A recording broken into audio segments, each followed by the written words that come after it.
Nagsasay sila ng mga kasama nila.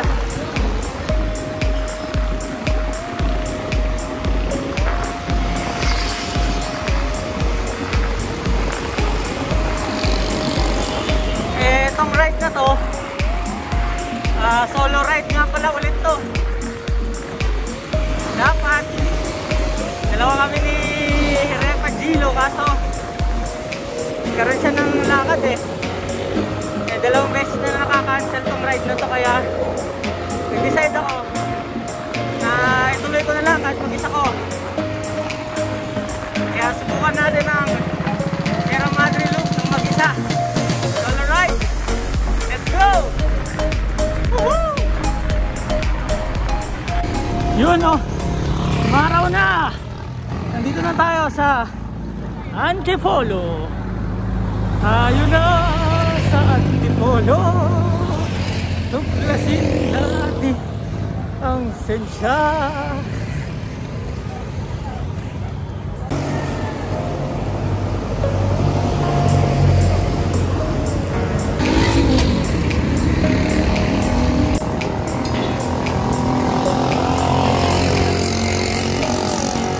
Buso-buso, Sampaloc, Laguna.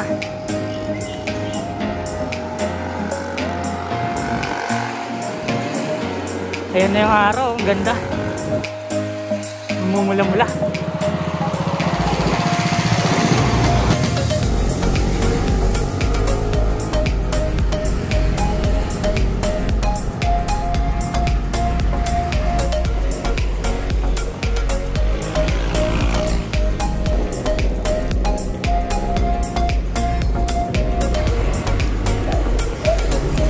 Para ka na rin nag-group ride.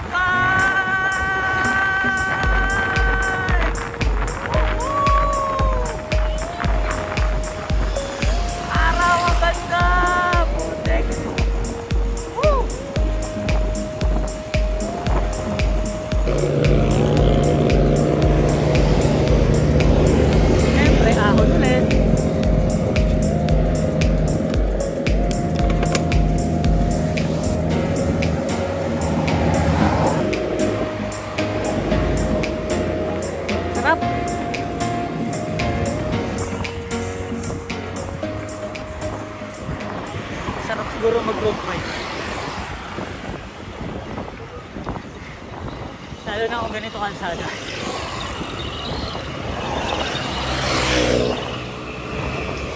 Subukan natin bumuntot. Subok lang ha. So medyo ahon to. At ang kanilang speed ay 16.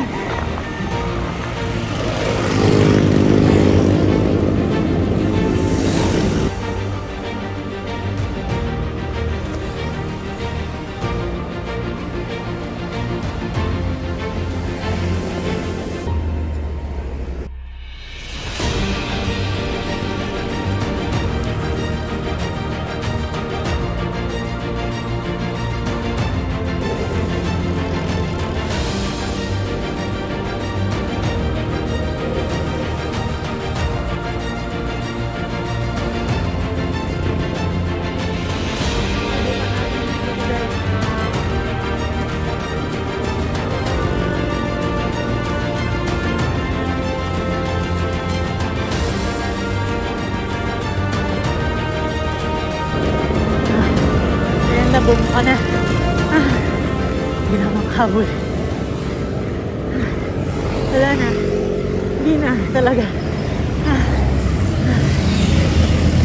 Iniwan ng road bike. Grabe.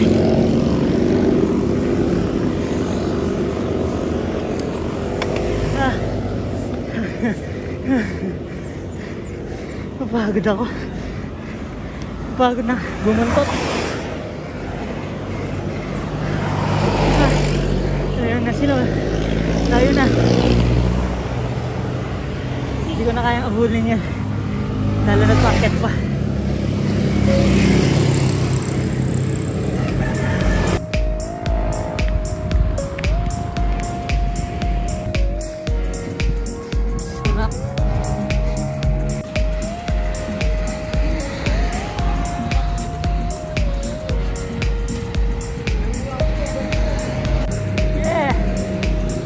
ng araw, kinakilig.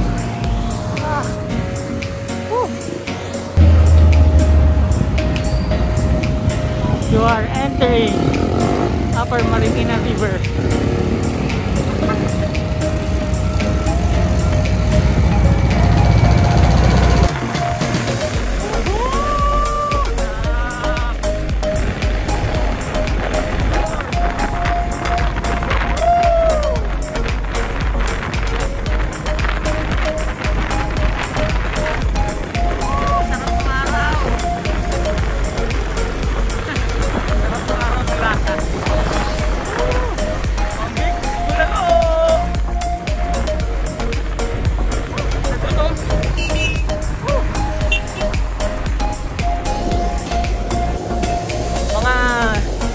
Kilometer na lang. Palo Alto na tayo.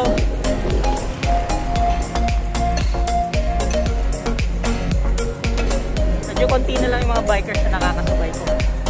Dahil siguro nagbe-breakfast pa. Or gandun lang talaga siguro sila sa busog-busog. Ito, isang grupo to.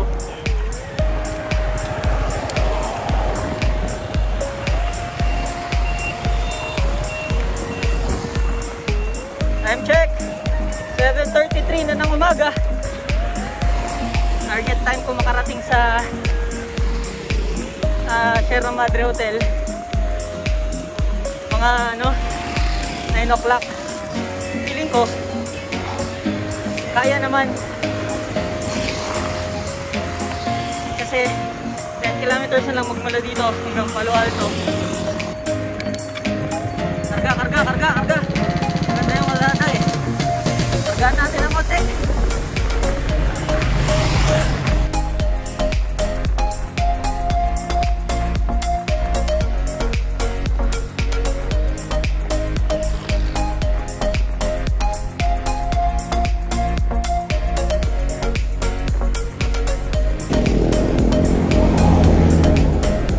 Okay, dito na tayo sa Patinaan, Barangay Pinugay, Baras, Rizal. Habang umaahon tayo, mas masarap pa nagkukwentuhan tayo para hindi natin malaman na nasa tuktok na ako, naahon na ako. Okay, kukwentuhan ko kayo. Oy, ganda no? No? Akin no? Okay. Itong handlebar ko, sumuso ko to eh. Loop bar ang tawag dito. So, maraming hand position.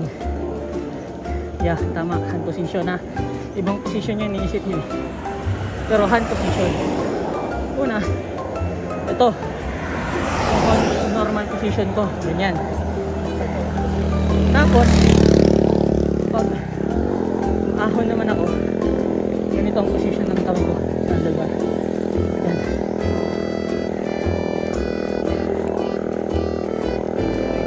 Morning. Oo nga. Yan. Diba? Napansin niya agad ang relax ng handlebar ko. So, ganyan ang position ko pag umaahon. Pwede rin pag pag lumulusong, pwede rin ganito para aero. Pero, pinaka-paborito kong position, diba? May mga favorite position tayo eh. So ako, favorite position ko ganito, dito sa medyo mid nung good morning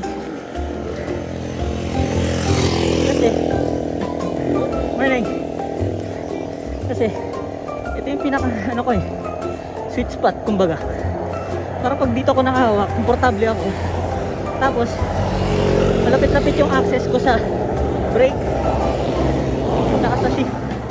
Yan. Pero since sumaahon tayo, dito ako pumaposisyon para hila ako dito sa handlebar. So mas less yung effort na binibigay ng hita ko kasi natutulungan ng arms kong humatak, pakyat, yan, ganyan. Pero syempre hindi ako expert. Ito ay aking sariling opinion lamang based sa aking karanasan sa paggamit ng loop bar. Yan. So, di ba? Nakaahon tayo. Ayan na. Recovery na. Tapos syempre, may reward yan. Lusong. Yan o. Okay. Okay, push back ako. Yan. Ay, nakaposition na. Doon ako sa sweet spot ko. Yan.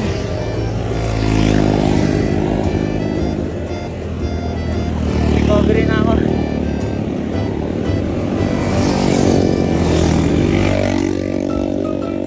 Good. Yan. Pag gusto kong mabilis na lusong, pumaposisyon ako ng ganito para parang aero. Ganyan. Yan, parang road bike pa. Mas mababa. Pero minsan kasi, or madalas, natatakot ako. Siyempre, hindi naman ako, talagang biker. Magbagmang pa lang. Kaya, mabilis yung kapag lumulusong. Dito, nalalay ako sa brake ko. Yan, yan. Yan, ang sarap oh. Maluwag na kalsada oh, di ba? Hey, hey, hey! Rock music! Tama na yan!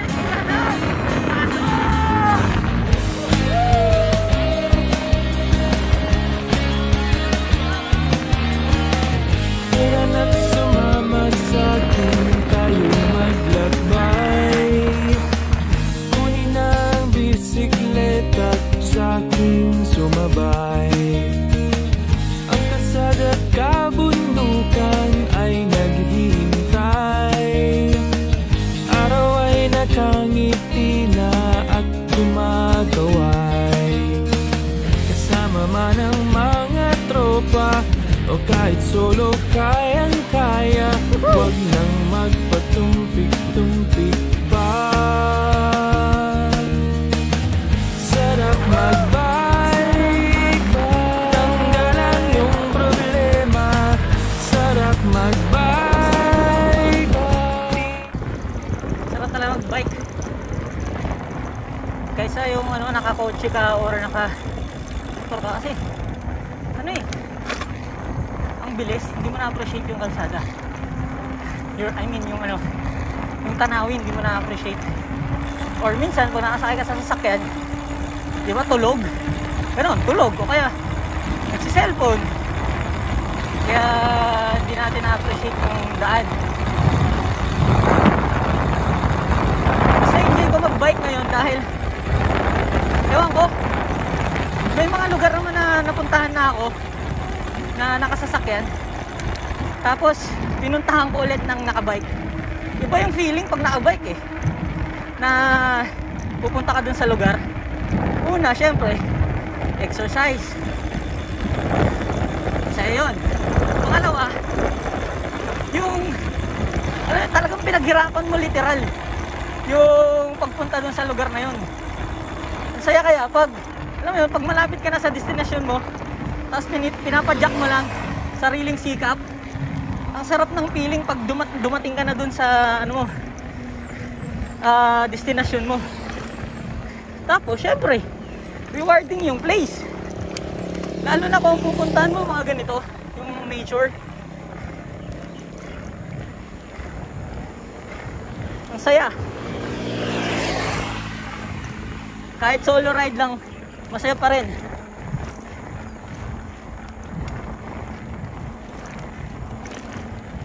Ayan o, napakapayapa o. Woo! Diba? Sarap. COVID free. Oh, ganda.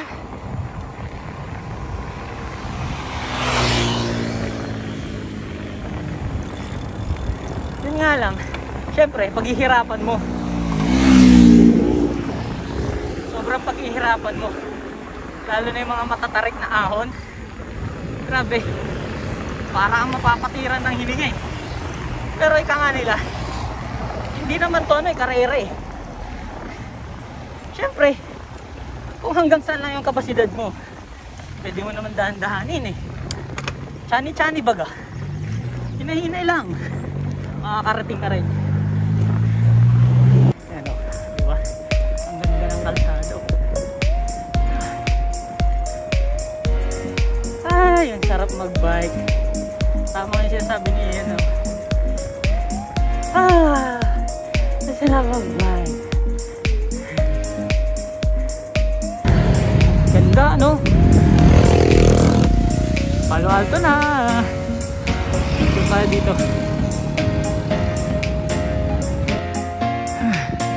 Ganda ng tanawin talaga. Grabe. Pero buko time muna tayo. Buko time. Buko.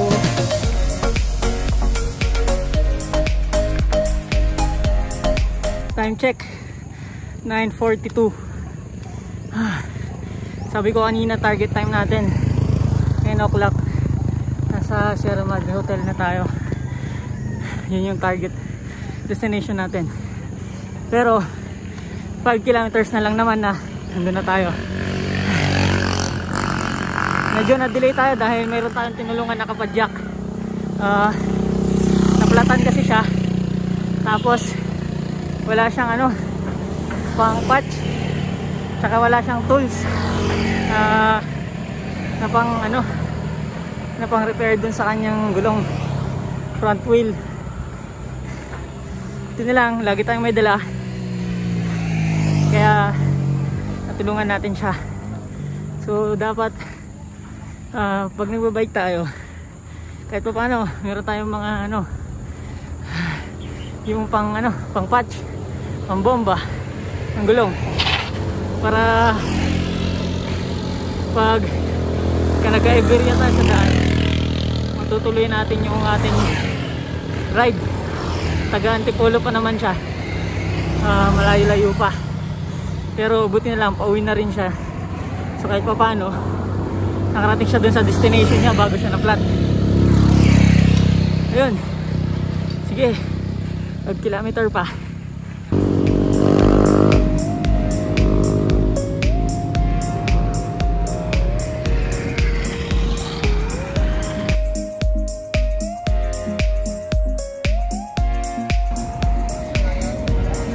Fisher Mountain.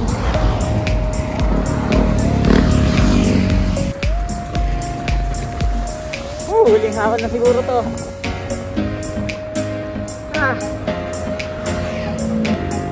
Ayan ang Sierra Madre Mountain Resort.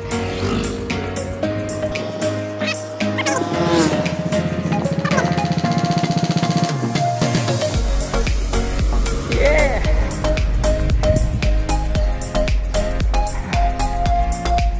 Ayos, nandito na tayo ngayon sa loob ng Sierra Madre Resort.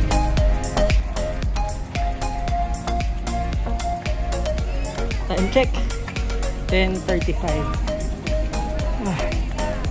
Total of 50.88 kilometers lahat.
Sierra Madre Loop Part 1! Ten, ten, ten, ten! May Part 2 pa, kaya abangan nyo! Shoutout time!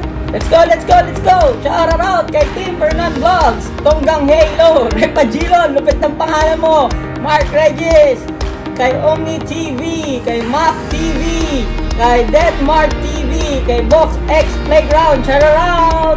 Eto pa, kay Father and Son Tandem. Uy, pinapanood yan, vlogger yan, lulupit na mga vlog sila, subscribe! Kay Leslie Antioxon, kay Paul Ray Villar, kay Nika Boreros, teacher, shoutout! Sarah Albaway, this is ko yan!